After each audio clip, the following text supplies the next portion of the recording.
Hey team, Advocate here. I'd like to try something new. I see my faceless content is doing a little better than my other formats, so here we are. I have a lot of stories that come from my 20 years of law enforcement work, and I'd like to share some with you. So I'll try this format, see if I can give you guys a little insight into what some officers are experiencing in the field, but are not sharing with you. I will, because I'm done in that world, and I can risk it. So, I know there'll be so many of you that watch this and say, this is the fakest, dumbest story I've ever heard. I get it. I might have also, except that I know many officers, deputies, EMTs, and firefighters that have similar or worse stories. See, your first responders are seeing things that they're not telling anyone, simply because of all the people that will say, this is the fakest, dumbest story I've ever heard, and then try to get them fired. So many cops go into abandoned buildings, churches, graveyards, and other creepy places, not for thrills, but for their job. We never really have a choice, so we go. We pretend not to believe in anything supernatural, so I think that's why those such things are drawn to us. We challenge them, not seek them. It's just an observation that I have zero evidence for, but the experiences are happening. We're just not talking about it. As a police officer in a rural area, you get called to nearly everything. You have to be a mediator, an animal wrangler, a lawyer, or whatever else is needed to solve people's problems. Every time I thought I had seen everything, someone would call with a problem that would take me way out of my comfort zone. I have a few stories from my career that you won't see on Cops or even on the nightly news. I'd like to share some of these stories here, and if you guys like them, I'll share some from my former colleagues, if they're willing to talk. I'm not going to go into people's private business or divulge their personal tragedies, but I will share some of the unexplained and creepy calls that I went to or listened to on the radio while monitoring the surrounding channels. I'll change names and specific locations to protect people's privacy, but the details of the events I'll keep intact. During my tenure as a Texas law enforcement officer, I worked in a small rural town east of Sherman, Texas, close to the Red River. Since it is so small, I won't give the name because it could dox the person that called me that night, and I don't want to do that. This town was small. The police department night shift had to handle just about every type of problem you could conjure up. At one point, I had to go to the nursing home and catch a snake found in a resident's room. It turned out to be a water moccasin, which are extremely venomous, but I caught it, using my boot to pin it, and grabbed it behind the head, then held its tail and put it in a pillowcase that the staff had given me. I turned it loose in the creek behind the nursing home. The staff protested to the fact that I didn't just shoot it, but I explained all of the cons of trying to pop off rounds inside the nursing home. I've had to handle snakes, spiders, possums, bats, rats, dogs. I've captured more animals than Steve Irwin doing this job, so animals are a huge non-issue. But one night, as I ate my 3 a.m. lunch, I received a call that I was not prepared for then, and still not prepared for now, and have no desire to become prepared for in the future. On this particular night, the calls were slow, and I had patrolled the entire town, twice. So I decided to hang out at the office, eat my lunch, and watch some YouTube until a call came in. It was the end of September, and the nights were chilly, which usually means that no one is out and up to no good. You see, most criminals are criminals because they have an aversion to being uncomfortable. This translates to slower shifts during the winter. crooks just don't like cold. Not in Texas anyway. So I started my meal prep lunch. I was pretty confident that I was going to have a nice, slow night with no reports and no drama. That was my first mistake. Before I got halfway through my meal, I received a call from a young local girl we'll call Stacy. Stacy grew up in town and knew everyone. She was a great source of information when you needed to find someone or needed the latest rumors on who broke into what building or stole what lawnmower from what elderly lady on 10th Street. She was part of the crowd that hung around the square during her high school years, of course, until we drove up and reminded them of the juvenile curfew that was in effect in the city limits. Now, Stacy had recently graduated from high school and was still hanging around the square when she had a bit of a traumatic experience with her cousin. The cousin decided that she had spread a rumor about him, true or not, resulting in a breakup with his girlfriend. This led him to pulling a .22 revolver from his pickup. And yes, in this town, every teen boy had a pickup, except the one kid that wanted to be a drug dealer for some reason. And he drove, of course, a Mustang. But anyway, the cousin pulls his .22 and points it at Stacy, telling her he's going to kill her. This resulted in him getting beaten up by 2 or 3 other boys on the square, and then me being called. I worked the case, made the arrest, and all was done, except for Stacy's PTSD. She didn't handle the event very well at first, and this led to her becoming somewhat of a hermit. She then became a mom, which was probably not the best timing, but it was a happy event for her. She had a boyfriend that was living with her at the time, and he was working nights in a neighboring town. This also led to him and Stacy renting one of the town's older properties. The house was nicely decorated, newly renovated, but still about 80 years old. Stacy had been there for a couple of months, but later told me she never felt secure there. She chalked it up to the traumatic event that she had endured the prior year and didn't give it much thought until tonight. As I worked my way through my chicken and rice, watching some Meat Wagon 22 play Far Cry 3, yes, that's a real YouTuber, you can look him up, I got a call on our issued cell phone. We had the cell phone linked to the landline so that we could take calls while out in the patrol car. Sheriff's office handled our 911 calls and dispatched for us. What's the location of your emergency? We were a small agency. I answered the phone and was met by a frantic female voice stating, "Hey, this is Stacy. I have a problem in my house." "Okay," I replied. "What's the problem?" "There's something in here trashing my house." Now, this seemed a little serious, so I advised her to get out of the house and stay on her phone with me, but find somewhere safe to go. See, what I heard was, "There's someone in my house." Stacy stated very emphatically, "Dude, I'm already outside. I ain't staying in there." I asked Stacy if she could describe who was in her house. She stopped a moment and said, "Well, I think it's a he, and it's all black." I replied to her, "So a black male?" "No, it's a thing, not a dude." I stopped my frantic shuffle to get to my car and asked her to repeat that. She said, "Dude, there's a ghost in my house." I stopped in my tracks. As I muffled a bit of a giggle, I said, "Stacy, did you say a ghost?" She became very desperate sounding when she replied, "Please, I know, but I don't know what else it could be." I told her to hang out by her car and I'd be there soon. Now, I didn't want to give this call out over the radio, so I called dispatch. My old buddy Chris answered, and I knew this was going to be an interesting conversation. I told him I had a ghost call at blah blah address, and then I waited. Chris was a unique sort of dispatcher. He was amazing at his job, but was very, animated sometimes. He stopped and simply said, "Okay, I'll show you en route." This response kind of startled me. Not because of the call, but because of his response. Chris was never one to let an opportunity go for a joke or a dig. His restrained response was nearly upsetting. Before I could ask, he told me that he had 2 deputies out on another call for a poltergeist, and a third that had just cleared a shadow man call out in the county.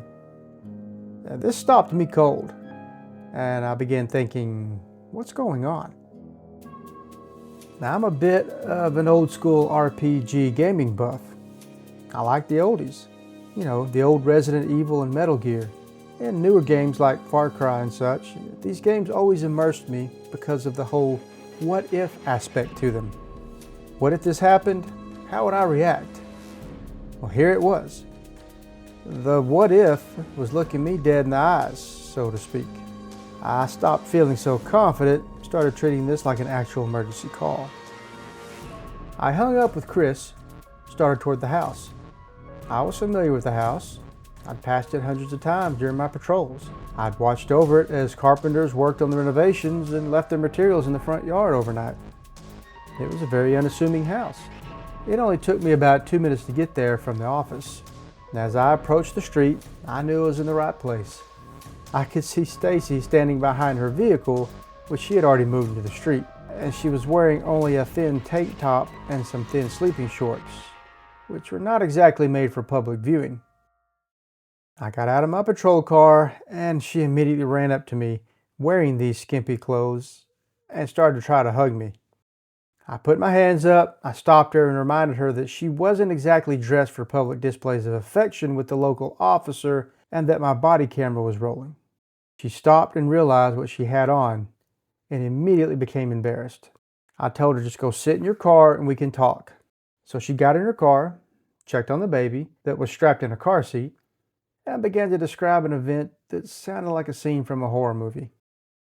Before she started her story, Stacy confided in me that she wasn't a believer in the supernatural. She also stated that she never believed in God or the devil until tonight. Stacy was nearly in tears as she explained that she was in her bed about to fall asleep when she swore someone got into bed with her. Stacy jumped up, turned on her light. Now, she started to grab the shotgun that her dad had given her. She stopped and she realized that no one was there. This was alarming and relieving at the same time for her. Thinking she was just stressed out or dreaming, she checked on the baby and then turned the lights back out. She got back into bed again, pulled the sheets up over her, and started falling asleep. This time, she felt someone sit on the edge of the bed on her side. She jumped up again and turned the lights on, but nothing was there. Now, Stacy went from terrified to angry. She stated she was now getting confident that she was not in harm's way, but she was very confused, which was making her even more angry. Stacy said she called out to an empty room, stating, Either do what you're gonna do or leave me alone. I gotta sleep. She then repeated the ritual of turning the lights off and going back to bed. Now, she said she felt nothing was out of the sorts for a long time. But as soon as she started dozing off and letting her guard down, she felt what she described as a large hand grabbing her ankle. Now, she began to rise up to swipe at her leg. Stacy said she was pulled from her bed and onto the floor. She looked up into the dark room to see what she could describe only as a large, man-shaped shadow standing over her. She scuttled back to the wall and up the wall, watching the shadow man as she turned her lights back on. As Stacy described it, as the lights became brighter, the man became dimmer. The man disappeared as quickly as the lights came on. Now, thinking that this thing was gone, Stacy then noticed that he or it was in the living room in the shadows, which she could see from her bedroom door. This was it for Stacy. She decided that she was done with the torment and done with this house. Stacy picked her baby up, began to grab her phone to call her mom to come get her, and then she was going to call her boyfriend to tell him what was going on and that she was moving out. As Stacy began to dial her mother, the house instantly became a chaotic environment of drawers being opened, clothes being ripped from dressers, papers and magazines being slung on the floor, and toys and household items being thrown everywhere. That was when Stacy ran outside in her sleeping attire, put the baby in the car seat, and backed out of the driveway. She then called me to make the report, and then after we hung up, she called her mom. I listened to Stacy's story, partially believing what she was telling me, but mainly thinking that she had some sort of vivid dream or a mental episode, or she was trying to cover for something. Stacy waited in her car as I agreed to check the house.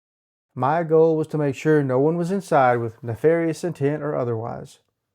And I kept thinking if the events she described were true, someone might be inside trying to push Stacy over the edge or just torment her. This was my rationalization anyway. I got on the radio and advised dispatch, being Chris, that I was about to enter the residence and clear it.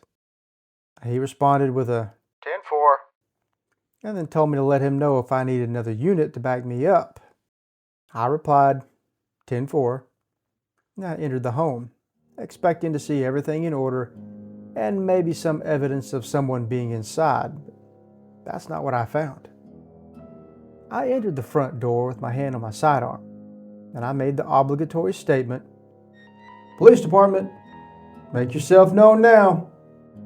I entered in the front hallway and immediately noticed a large wooden crucifix lying on the floor. Now, this was one of those Southern decor type crucifixes. It was oriented to appear upside down as I entered, and that caught my attention. There were miscellaneous papers strewn all over the house, and I walked into the living room, repeating my authoritative statement, and I observed the rest of the house. It appeared that a tornado had passed through her residence and left a huge mess just inside her home. The bedroom mayhem matched the living room. Clothes and toys thrown around as if a huge domestic fight had occurred. And that's when the thought occurred to me. Maybe that's what happened. And she's possibly covering for the boyfriend with this story. I mean, it's a very elaborate way of covering for a domestic dispute, but not the most outlandish thing I would have been told in my job at this point. As I began to put together a scenario in my mind, I heard something. It sounded like an extremely low rumble coming from the bathroom attached to the bedroom. If I didn't know better, I would have guessed it was a growl. It was extremely low and rumbling, like the bass coming from a vehicle down the road, but was definitely coming from the bathroom. I drew my gun, thinking something was in the house, and began tactical room clearing, no longer feeling lighthearted about the event. I looked for any sign of another person being in that house. I hoped for any sign of another person being in that house. Found nothing. I eventually gave up on my search and began my exit of the home.